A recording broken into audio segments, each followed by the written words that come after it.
long story short, I woke up and she asked for a divorce.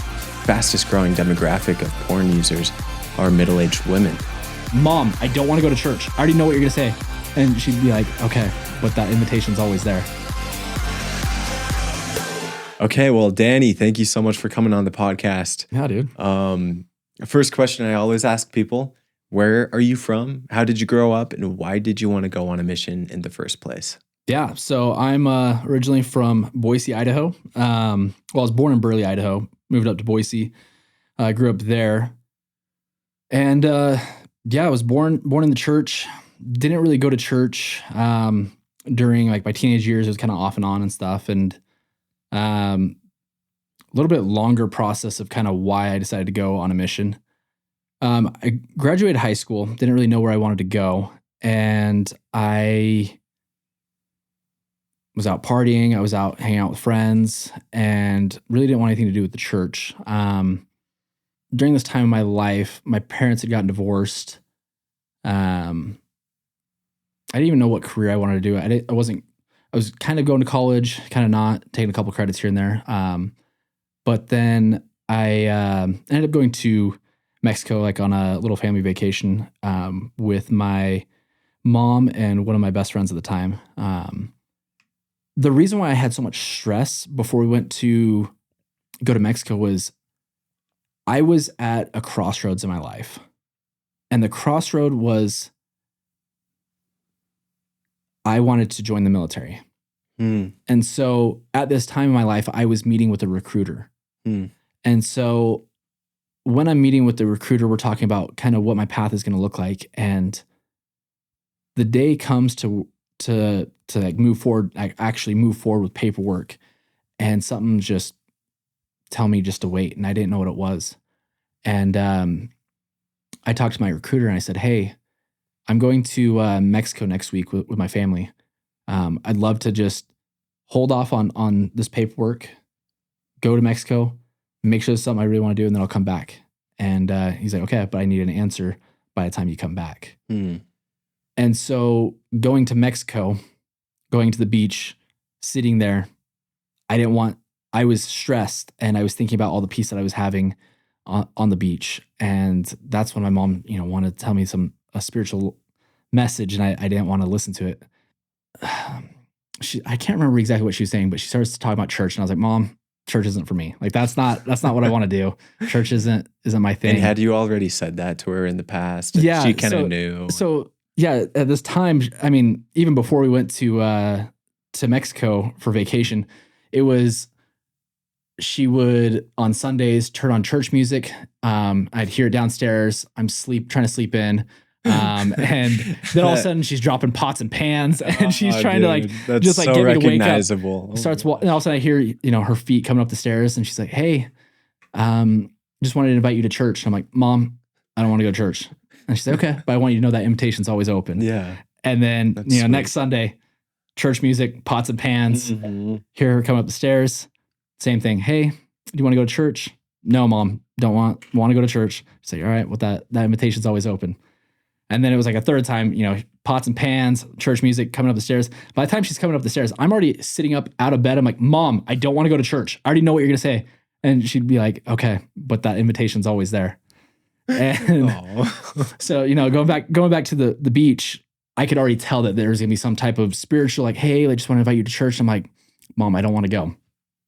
And she goes, so we get back on Friday, and I think it was on Sunday, she's like, I have 4 tickets to General Conference. And she's like, so I have an extra ticket where you can bring your friend Cole. And I was like, Mom, that's the dumbest thing. I don't want to go. My friend doesn't even go to church. And so I go over and talk to him. I'm like, hey, man, so my mom wants to invite us to conference. And he goes, yeah, dude, let's do it. And I was like, what? Why? And he goes, because right now we're on vacation, and this kind of extends our vacation. We'll go from Boise, drive down to Utah afterwards. And so it's kind of like an extension of vacation. I was like, okay, I can get behind that. Like we'll go, after we're done with General Conference, we'll go out and hang out and whatnot. And anyway, so we went to General Conference, and it was like the Sunday afternoon session, and there was something with the closing remarks that touched me. And I can't remember exactly what it was, but it was how I felt. And I just felt something click. And it was something like, maybe I can go on a mission. Dang. How old were you? So me, I would have been 18. So yeah, it was definitely after my 18th birthday. I had that thought pop in my head. What if I went on a mission? All of a sudden I'm like, no, there's no way I can go on a mission. You're like, I'm going to the military. I'm going to go in the military. Yeah. The second thing is I will get excommunicated if I talk to my bishop about anything I've done. Like that was in my mind. I was like, if he just knew the things that I had done. And that was always like my biggest stress was like, I don't want to talk to them. Like they won't understand. And like you'd rather leave voluntarily than have somebody tell you to leave. Yes. Yeah. That's exactly what it was. And so I ended up talking with some missionaries about stuff. And because I don't know why I felt so off. So I think I texted a missionary, or the missionaries I had on my phone. I had talked with them, a couple years prior when they had tried to get me to go or to come back to church. And I was like, it's not for me right now. Yeah. But anyways, there was one missionary that I really liked. So I texted, and I didn't realize at the time the missionaries rotate areas. I thought they just stayed in the same spot. Yeah. And so like, no, he hasn't been here for, I don't know, for a while. But so I had the missionaries come over and I was talking to them about stuff. And I was like, hey, I feel like I'm at a crossroads. I want to go in the military, but I had a weird thought about maybe going on a mission. And the missionaries, they were saying, I can choose either path. The choice is mine, and I will be happy either way. I kind of didn't like that because at that time when I felt like I was stuck at a crossroads, I wanted to be given an answer. It's almost like when you're so stuck with something, you sometimes want to have someone just tell you the answer. Like, hey, I don't know which way to go. Like, where am I supposed to go? Just tell me where to go and how my life's going to be, and I will follow that path. Mm-hmm. And a week later, I had a random church leader. He reached out to me and said, hey, do you want to go get lunch? And I was like, yeah, let's go get lunch. And I was talking to him, and he said, hey, well, what's going on in life? Tell him about my life. And I was like, how I wanted to join the military. And but then I had a kind of weird idea about going on a mission. And he said, I will support you with whichever way you go, but the choice is yours. Kind of the similar thing. And I was like, I that's not my answer. And anyways, as we're walking out, I get another text message from a different leader. And he's like, hey, let's go get ice cream. I'm like, all right, this is great. Just had free lunch. Now we're going to get free ice cream. Yeah. So went and got lunch or got ice cream with this leader. And he was talking to me, and he was saying, I was kind of telling him about the whole thing, like, the idea of going to the military, then the mission. And then he says, I will support you on whichever path you want to go on, but the choice is yours. Again, not what I wanted to hear. And it frustrated me so much. And later on, I went to my dad's house, and randomly he was talking to me. He goes, hey, I don't know what you're looking for in life, but I think you should read my mission journal. And the thing about the relationship between me and my dad is we didn't talk about church stuff. My dad at the time wasn't active. He wasn't going to church. He hadn't gone to church. And I mean, like he every so often would go to church, but he hadn't gone to church in a long time actively. Yeah. And so religion was like the last thing that we would have ever talked about. And so for him to kind of tell me, hey, I don't know what you're looking for, but you should read my mission journal. And so when I read his mission journal, there were so many different things that I at the time didn't recognize, but it was the Spirit telling me the path that I should go on. And even though I'm verbally hearing people tell me, the choice is yours, because at the end of the day, the choice is ours. Mm-hmm. I didn't recognize that the Spirit was pulling me another way. That is kind of cool, because you're reading your dad's journal, and I'm just kind of, tell me if I'm kind of off base, but it sounds like you're reading his journal, you're seeing things that he experienced and he did, and then you're like, part of you was like, I want that. Yeah. I want those experiences. It was in his mission journal. He could not deny the gospel. he could not deny the feelings and the miracles that he was seeing, the impressions that he was receiving. And it just, for me, I just wanted that. Yeah. And so the next thing I did, I texted my bishop and I said, hey, can I meet with you? And so I think he was pretty shocked at, me meeting with him, because I know he's been trying to get me to come to church for a while. But so I go into the bishop's office, and I'm like stressed out of my mind, because I'm so confused, and it was a great conversation talking with him. And he's like, well, so what brings you in here? And I remember telling him, I am stuck at a crossroads. I am wanting to go into the military, but I'm having a thought of going on a mission. But I don't think I can go on a mission. And then it just started laying out everything that I did. And after that conversation, he was quiet for a couple minutes. And I mean, I had just laid out my whole life. And he said, it's going to take a little bit of time, but you can still go on a mission. And right then, that's when I knew that was my answer, was to go on a mission. It was supposed to take, a year plus for me to be able to go on a mission, but the answers that my bishop received later on changed, and he felt the impression to send me on a mission after about 4 months. Wow. So I put in my paperwork, and then ended up going to Houston, Texas, and served there. Texas. Yeah, good old Houston, Texas. Reconnect with your Mexican ancestors down there. Yep.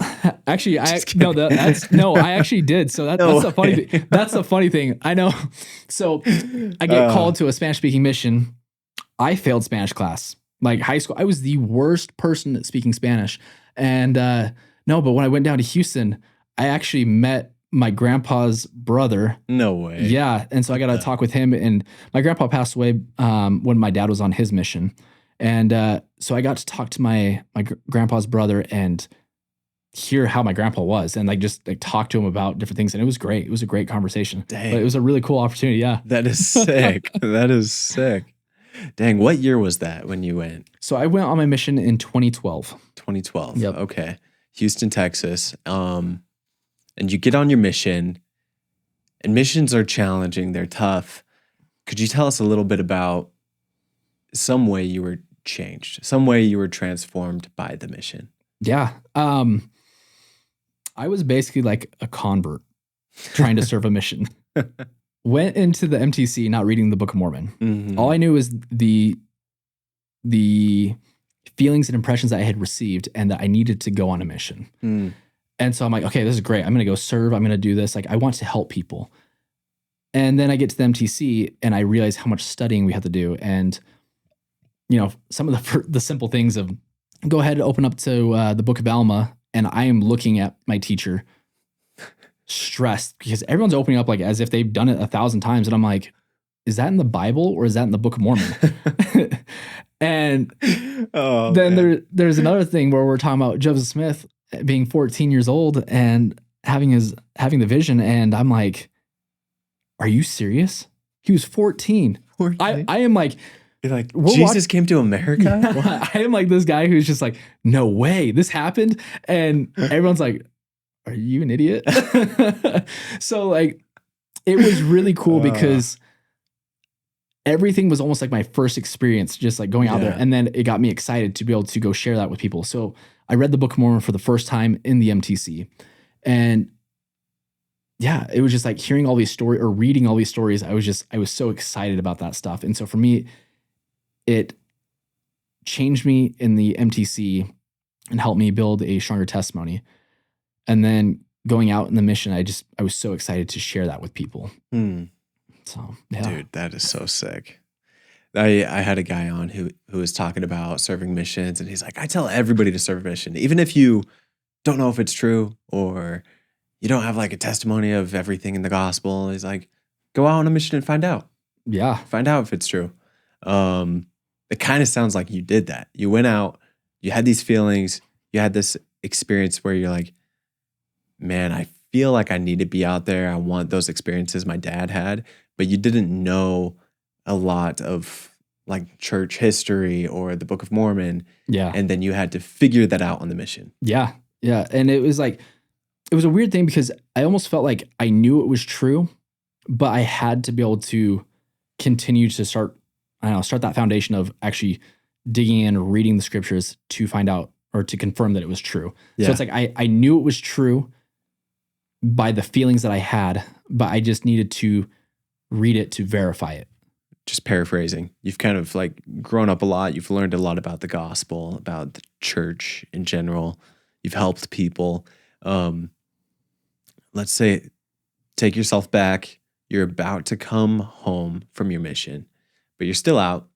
What were your thoughts? What was life like in your head for when you're getting back, and what was reality? Yeah, that's the funny thing is I remember in my mind, everything's on pause at home. No one is doing anything. I know people are doing stuff, but in my mind, no one's doing anything. That they're all just waiting for me to come back, and then life starts. Yeah. But it's crazy because, my sister's growing up, my parents are getting older. The girl I had been dating, she had gotten married, and it's like, dude, that's rough.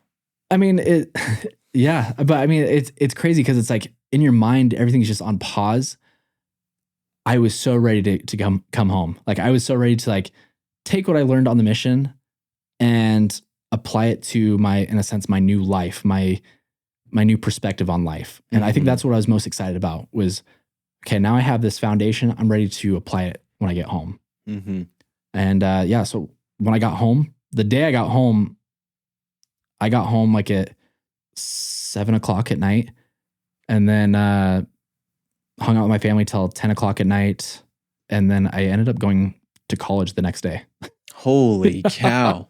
Dude, you hit the ground running. I remember it was like within like a few hours, just coming home, then getting released, and then going to college the very next day, having everything packed. Dude, that's crazy.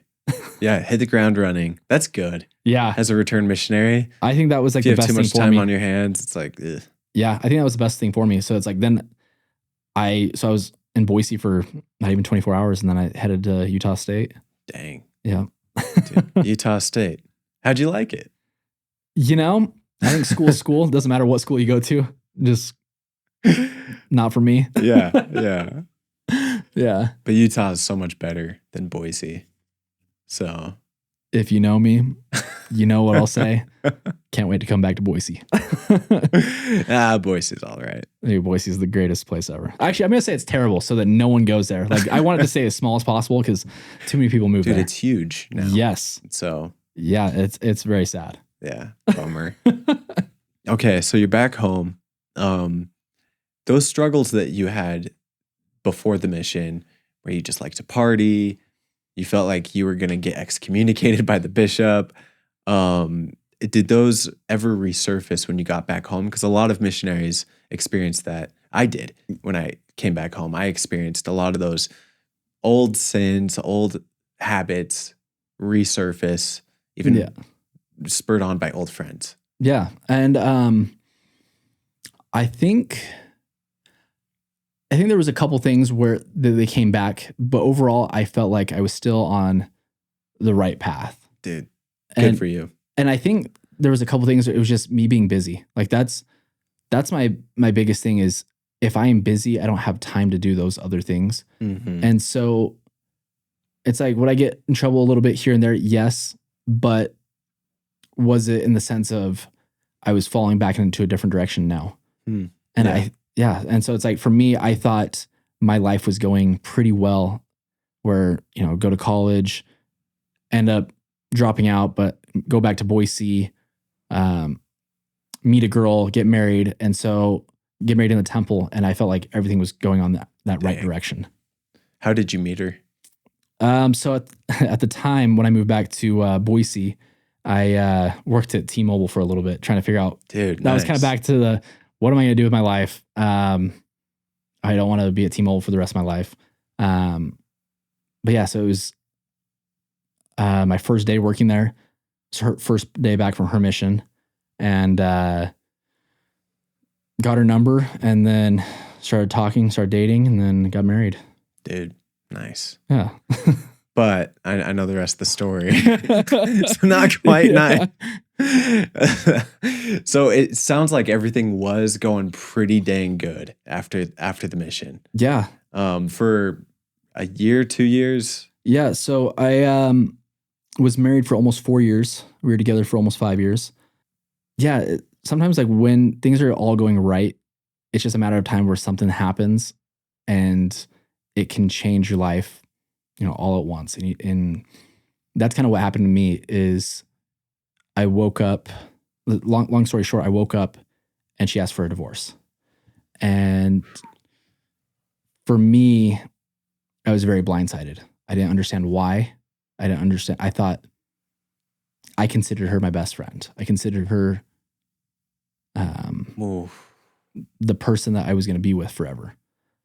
And that was hard. And so we got divorced. And was it quick? It was. She asked for a divorce. Did she give a reason? The reason was I asked her, I said, what's going on? And she said, I think we want two different things. And so when I asked her what she wanted, she said, I want to be happy.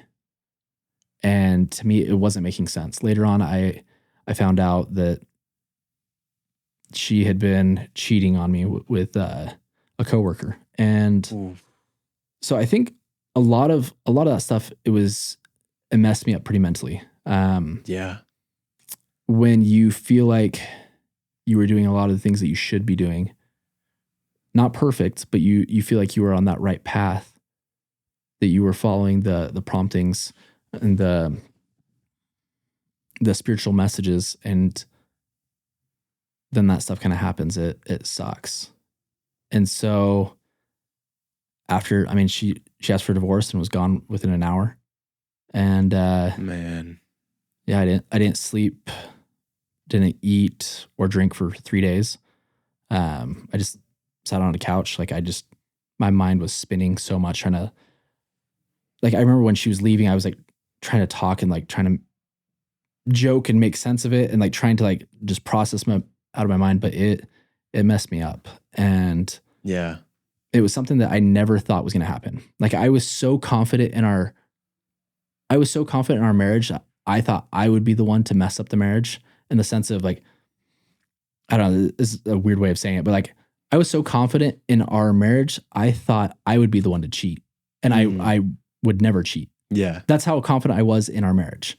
And so for that to happen, it hit me really hard.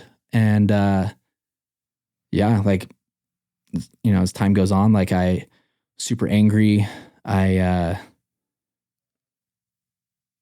didn't want anything to do with church. I don't know. It was just Did you feel abandoned? Yeah, I felt abandoned. I felt angry. I was just mad because I remember when I married her, I know I received a prompting that she was the one for me to marry. And so I was so angry about that prompting. And I was so angry that why would God have me marry this person if he knows that she's going to leave me in the end? Yeah. And that was very hard. Yeah. Yeah. And so it's I just didn't know what to do. Somebody leading you down a path that they know is going to really hurt you.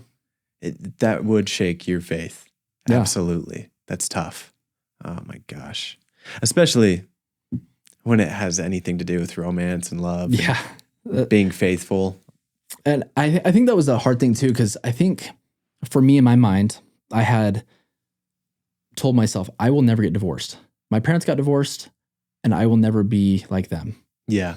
And I think there were things that I realized, or I kind of recognized, that were hard in our marriage that at the time I didn't realize. One, I was working night shift for 4 years. And so working night shift, working, 12-hour days, or 12-hour nights, it takes a lot on a marriage. And so I kind of recognized, for me at the time, that's what my ultimate goal is to have a wife and kids and have this family. And so I recognized that job puts too much stress on a family. I saw it with my dad.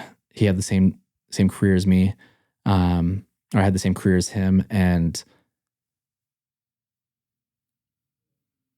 I don't know. I don't even know if I should. Okay. So at the time when I was married, I was in law enforcement and I was on night shift for 4 years. And after getting divorced, I recognized that how much stress that night shift and that career puts on a family.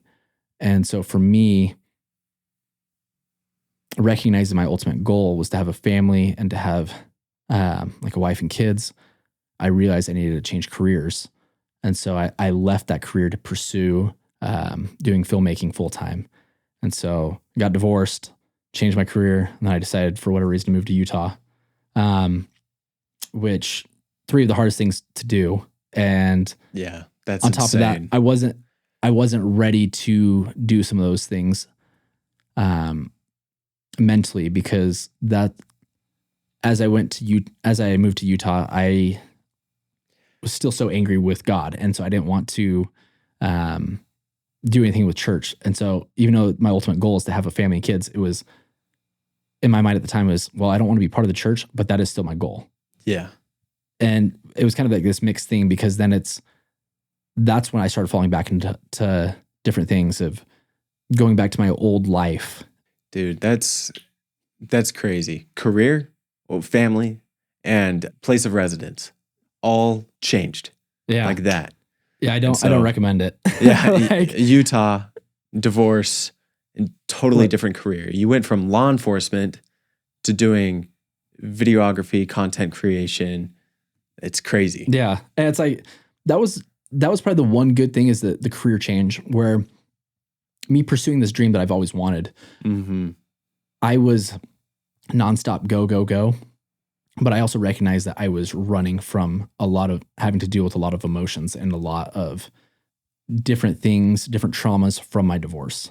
Yeah, I can't even begin to imagine what kind of scars that would give me.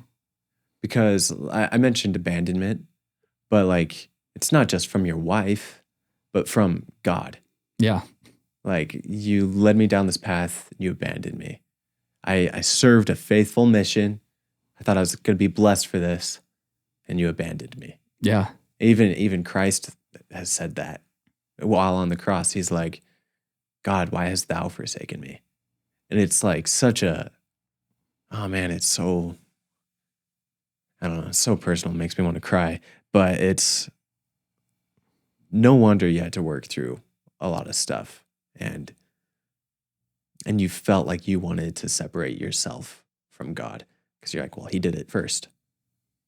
Yeah, it's something where before you go on a mission, a lot of times you think that serving a mission, everything after that's going to be perfect. I think sometimes people look at church leaders where they are perfect beings. They see them with these church leader roles, and you think that they don't ever make mistakes. And at least for me, in my mind, it was, I'm going to serve a mission that's going to set me up for the rest of my life. Like I make little mistakes here and there, but I wasn't going to make the bigger mistakes. Yeah. And it's something where then, serving a mission, come back, I'm doing the right things, going to church, getting married in the temple. So I'm like, there's no way I'm going to slide backwards. Yeah. Not messing it up now. But I definitely did. And that's, but a lot of it wasn't your fault. Like, it's good that you're taking accountability and you're like, yeah, I messed up. But yeah. I mean, I think that's a hard thing, because it's like, yeah, the divorce sucked and that caused a lot of trauma. I just dealt with it wrong. I definitely sinned. I definitely made my mistakes. There are healthier ways to go about it. I think the hard things that were for me was my pride in, I never wanted to go talk to a therapist. In law enforcement, it's kind of like this stereotype of, don't talk to a therapist. That means you're crazy. Means you're weak. Yeah. And so I never wanted to talk to a therapist. Like that was not for me. I was never going to do it. And I was just going to deal with it by just, working hard. I saw my dad growing up. He dealt with stress by putting his head down and going back to work. And it's not a healthy way because you're not dealing with it. You're putting it off to the side. Yeah.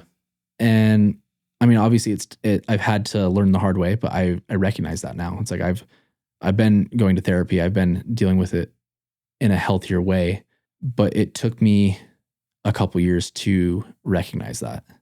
So I heard a quote at the end of the year last year. A man has 2 lives, and the second one starts when he recognizes he only has one. And so me turning 30 this year, I realized how short life is. And I reflected on what are my priorities in life. And I knew I wanted to have a wife and I wanted to have kids. And then I thought, if the perfect woman showed up to me right now, would I be ready? And I know I wouldn't be. And so I had to look at what are the 3 things that I need to do. 1, I need to work on my physical. I need to work on my mental, and I need to work on my spiritual. And I know I couldn't work on my spiritual because I had no energy for it. I was depressed. I had anxiety. I was a wreck. And so the beginning of the year, I decided, I'm just going to start going to the gym every single day. And as I went to the gym every single day for a few months, I started having more energy. And as I had more energy, I realized I had the ability to now work on my mental side, to deal with my depression, to deal with my anxiety, because the way I was dealing with it before was temporal things, the things that would suppress it, but not actually help me with overcoming depression and anxiety. And so after a few months of going to the gym, then I decided, how do I work on my mental? And I decided I was going to start running. And at the beginning of the year, I could not even run a mile, dude. Like I struggled to run a mile, but I started running because I hate running. Like I hate running with a passion, but I realized if I can do something that I don't want to do, then I'll be able to overcome other things.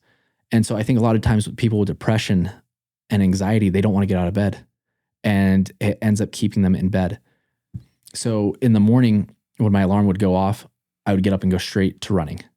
And I would just do that over and over and over again. And I still struggle with wanting to run, but I still have to do it to work on my mental, to do things that I don't want to do so that I never get stuck in my depression and my anxiety and not getting out of bed. Yeah. And then after a few months of doing that, then I finally started realizing I had the ability to work on my spiritual. And I mean, this is just in June of this year, or it would have been May of this year, where I decided I wanted to figure out what I believed in. Because at the time, I didn't know if I wanted to come back to the LDS church. But I decided, first I was reading books. After I started reading a couple books, I decided I wanted to start going to different churches. But what I was going to do first was go to the LDS church to kind of check that off. Went into one of the singles wards here, and there was something about the bishop that got me hooked. And I think it was because I went into sacrament and he brought up a story about one of his friends being in law enforcement and then being kidnapped by the cartel in Colombia. And of all stories to actually get me hooked, it was that one, because I think a lot of times me going to church, I have the hard time of hearing about I don't know, like I had to fight some struggles today because I didn't know if I should make brownies or if I should make cookies for Relief Society. And I knew that was Satan trying to keep me with contention. And I'm like, that is not my, like, if that is what you struggle with, that is great. Like those aren't my sins. Yeah. Like mine are a whole nother level. And so I can't relate to that. Mm-hmm. But when I was able to relate and hear a story about law enforcement, the one when he talks about, my best friend is in law enforcement and then he was kidnapped by the cartel. That's what hooked me into like hearing, like, I want to hear this story. It wasn't like, oh, this is like the church. It was, I wanted to hear that story. And so hearing him talk, he's like, I want to share this next week. And then, so I went back next week, and then it was just like, then I heard he someone else. literally did a part 2. Yeah. He's like, hey, come back next week and I'll give you the rest of the story. And it's funny because later on when I ended up meeting with him and talking with him, we actually talked about that story, and I was telling him how that actually got me to want to go to church. And but then even in that word, it's like how real some of the people are. One of the guys talking about, recovering from drugs and at one point burning Book of Mormons, and like I loved somebody you would not expect. Like, I loved hearing the raw part of stuff, because it was always hard for me to go to church and hear people. I know no one lives a perfect life, but I think sometimes with our culture, we want to put on our best selves, which is great. But then I think we're almost like doing like this this like way of pretending to be someone that we aren't. And I know we want to strive to be better, but we're almost hiding our sins and acting as if we've never done that stuff. So when other people hear about our sins, it's almost like you feel like this judgment towards your sins and whatnot. Yeah, totally. I don't know if any of that makes sense, but it's something I used to do. I used to be very judgmental, and I used to be very just a stick in the mud, very vain, worried about what other people thought of me at church. And so I would be fake humble or fake vulnerable. I would share like a little sin I did. So it looks like I'm humble, looks like I'm vulnerable and I'm repentant. But I'd keep all the real raw stuff that I actually need redemption from hidden in a corner that nobody knew about. And if I do it, I'm sure other people do it too. And so when I see people do that, I'm like, what's the real story? Yeah, I'm always that.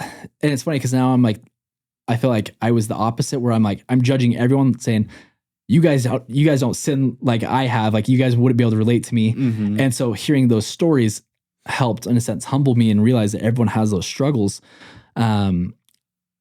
I am still not perfect. I mean, I swear all the time, and I try not to. It just comes out, but like I've played Call of Duty with you. Yeah, Call of Duty, that stuff. But like, I'm so far from perfect that sometimes I get in my own head about I am so much farther behind than everyone else at church. And so sometimes it's still hard for me to go to church because I know my sins. I know my struggles. Yeah, I don't know. I just hope that, like, anyone that's listening, that they realize that they're not alone, that it's like there are a lot more people that struggle with sin. Everyone struggles with sin, but I think a lot of times what we do is, I know everyone struggles with sin, but my sins are the bad ones and worse than yours. Yeah. And we start playing this like, my sins are worse than yours, but I guarantee there are a lot of people that sin just like you and struggle with the same way, but it's just not talked about at church. Speaking of which, we should probably talk about it, like, legitly, like pornography. I struggled with it big time. I struggled with making a lot of bad decisions in my dating life as well. And that's something that a lot of people are ashamed of to talk about, especially in the singles ward. Yeah. Totally get it. And you don't have to announce it to everybody. Yeah. But I don't know. I've noticed, like, in elders quorum, if it seems appropriate and I mention that, guys perk up. They're like, what? Yeah. Somebody's mentioning pornography and masturbation and messing up on a date, and like, what? Yeah. And then they're like, I agree with what he's saying. Yeah. They don't want to say anything that will, like, paint them red, but they're like, yeah, what he's saying. Like, and suddenly they feel like somebody relates to them, that somebody else in the church has struggled with these things. Like, there's bishops that struggle with pornography, and they've gotten a lot better, and so they can become bishops. But like, even some of the greatest men struggle with these things. And it's not even men too, because it's like I got back from my mission, and I remember a sister from my mission asked me to give her a blessing. And after I give her the blessing, I was talking to her and she says, I struggle with pornography. Mm-hmm. And it's just, I think there's so many extremes about it where I've struggled with it. And, you know, in college, a girl that I was dating asked me if I struggled with it, and I told her yes. And then she's sending me a video about Ted Bundy, an interview about how the reason why he is the way he is because of pornography. And I'm like, no, I feel like there's so many extremes about that where I'm not saying it's good. I'm not like, hey, it's okay. No, but what I'm saying is so many people struggle with it, and it's a sin that's hidden. I don't know. It's a sin that when you struggle with it, you feel like no one struggles with it. Yeah. And then you feel like you can't talk to anyone about it. Mm-hmm. And I do hope that people feel that they can talk to other people without being judged. It's like I struggled with it for quite a while. It's something that took me a while to work on. And yeah, I just hope that people can find resources or find other people within their ward, or even reach out to me. I mean, it's like I would love to help people with a lot of their sins because I'm not someone who can judge someone, and I have struggled with so many different things. I've been able to overcome a lot of things. I'm not perfect by any means. I haven't found the way to, I don't know, swearing. That's a whole other thing. Sometimes I still don't think that's a bad thing, but that's just me. So coming to Utah, I know a lot of people, it's a different culture. But like, I love what you're saying. Like with that girl that had the courage to talk to you about it. And that's even as shameful as it is for a guy, girls feel more shame about it. Oh yeah. Because it's a smaller population of the girls that view it. But funny enough, I think it's like 35% of porn users are girls, which you wouldn't think. You'd think it'd be like 5%. But it's actually a high number. And the fastest growing demographic of porn users are middle-aged women, which you wouldn't think that'd be the case, but it is. And it doesn't make them any less worthy of love or of support. But it's a problem that they're going through, and it's something that we all need to try to help out with. Yeah. And in our society, and it's not just porn, like there's a whole slew of sins that we can, and problems that we all have, but the ones that do the most damage are the ones that are kept in secret. Yeah, absolutely. I would definitely agree with that. And I think you have to look at why are you sinning, or why are you stuck with some of these things? And a lot of it for me was masking. So going out and drinking, it was because I didn't want to feel my emotions. Like when I'd go out and socialize with people, it wasn't that I needed liquid courage to talk with people, because I can talk to anyone. Mm-hmm. But you're like the most charismatic person I know. I wanted to drink because I was lonely. Like it was a weird thing where it's like I wanted to suppress that feeling of being lonely. Mm-hmm. I could be in a room with so many people and be the loneliest person. And that's why I did that. And so I had to recognize that. And that, going back to like my physical, mental, spiritual aspect, as I started working on my physical, mental, and spiritual, I was actually able to get rid of a lot of different things, because as I started working on myself physically, I wanted to start eating healthier. I wanted to start taking care of my body in the sense of, if I'm going to put all this work, I don't want to start putting crap into my body. So it's like, that's when I stopped doing a lot of those things. And then it's same thing with mental. It's like, okay, I had different struggles with my mental health. And as I'm running and I'm working on that, I'm almost trading that sin for something healthier. And so that was like my way to break a lot of these different sins and or overcome a lot of these different sins, was trying to find ways to work on physical, mental, and spiritual every day. Yeah. And it's like, I'm not perfect at it. It's like, I I've been trying to read scriptures every day for a while. Like all of a sudden I was very dedicated to reading perfectly every day, but I'm still not perfect at it. I'm a lot better at me going to the gym and me running. Mm-hmm. My spiritual stuff, I still struggle with trying to do every single day, but I do recognize that I have more conversations with God. And I still consider that being a spiritual win, is taking the time to have those extra spiritual conversations with him. And even if when I would like mess up in sin, I would still try to talk to God, because I think what happens is, say you drink. After you drink, you're like, well, God doesn't want to talk to me. And I think that's the lie that we're being told, is that God doesn't want to talk to you. And I think the quicker you can talk to him, the faster you're going to be able to overcome those sins, the faster you're going to be able to move away from those different things. 100% agree. I remember when you started doing the spiritual side of your journey. Mitchell, my older brother, one of your like really good friends, he's just telling me about you coming back to church. And he's like, it's so cool to see the change in him. Like, there's so much more light in him. And he's like, and when a lot of my friends are like leaving the church right now, it is like the most, I don't know how to say it. It like builds his courage and my courage to see you like just change your life completely. Because you lost a lot of weight. Yeah, that is one of the great things about this journey. You lost a lot of weight. You completely changed, like, spiritually, and dude, I haven't known you for long, but I felt comfortable enough to come to you when I was having a really hard day, because you are that person that doesn't judge, but you still have a high standard, meaning that you're trying to strive to be like God.